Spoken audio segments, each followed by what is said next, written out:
by 'n skouhuis. Die eienaar het my voor die tyd gewaarsku ek moet asseblief bewus wees van die hondjie wat 'n regte drama queen is. Hulle het vir hom alles buite gesit, so hy was gesort, sy kos en sy bed en alles was buite. Ek moet asseblief nie laat hy inkom by die deur nie, want daar's one way en dis straat af. Nou ja, die eerste mense het opgedaag en met my geluk is dit 'n gesin met 2 kinders. En ek is nog besig om die man en vrou te verwelkom, toe is die hondjie al besig om sy konsert by die deur te hou en die 2 kinders besluit om hulle wil die hondjie laat inkom. En voor ek kon keer toe het hulle die deur oop en daar's natuurlik geen keer 'n hondjie gewees nie, hy is pad af. Ek en die mense is almal agter die straat af agter die hondjie aan. Gelukkig het die buurman so 4-5 huise verder afgesien, hier kom hierdie mense af van die straat agter hierdie hondjie aan en hy het die hondjie voorgekeer en hom vir ons gevang.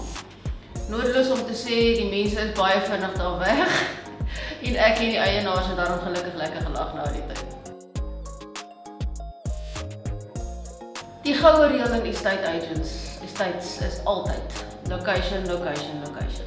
Jy kan liewers die kleinste verwaarloosde huisie in 'n baie goeie area koop en hom regmaak soos wat jy tyd en geld het, as wat jy met 'n kasteel sit in 'n area wat nie so goeie resale waarde het nie, want die feit van die saak is ons almal verkoop ten minste 3 keer in ons lewens 'n huis.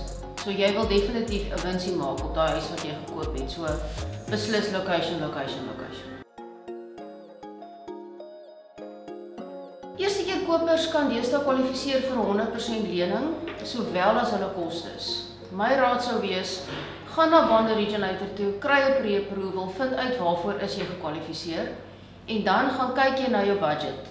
Gaan kyk wat die huis jou gaan kos, waarvoor jy kwalifiseer en vat die verskil in die paaiement tussen jou huur wat jy tans betaal en jou paaiement en spaar dit. Intussen spaar jy solank vir jou oordragkoste en jy kan vir die bank bewys dat jy wel die paaiement kan bekostig teen die tyd wat jy aansoek doen vir die actual verband. Dit is plus 'n passie. Jy kry met baie uitdagings te doen wat niemand jou voorberei nie. So jy moet definitief 'n liefde hê vir dit. Jy moet met mense kan werk, jy moet lief wees vir mense. Jy moet die myl kan stap, want ek het altyd, my ma het altyd vir my gesê, sy was ook 'n eiendomsagent, altyd vir my gesê, jy verdien eers jou kommissie na registrasie. Want dit is wanneer die eienaars jou eintlik nodig het. Dan wil hulle begin uitvind hoe werk die area, waar is die plekke vir hulle kinders, waar is dit veilig en dan moet jy die naverkope diens kan gee.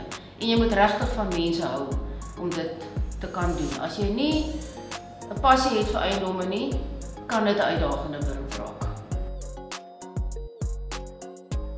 Die huis was nie so uniekie, maar die hele ervaring was uniek. Die mense het die huis op die internet gekoop. Hulle was oor see en het glad nie 'n voet in die huis gesit nie, maar hulle het net eenvoudig besluit hulle hou van die huis. So ek moes vir hulle 'n video gaan doen en gelukkig het hulle familie gehad wat kom kyk het en saam kon deurloop.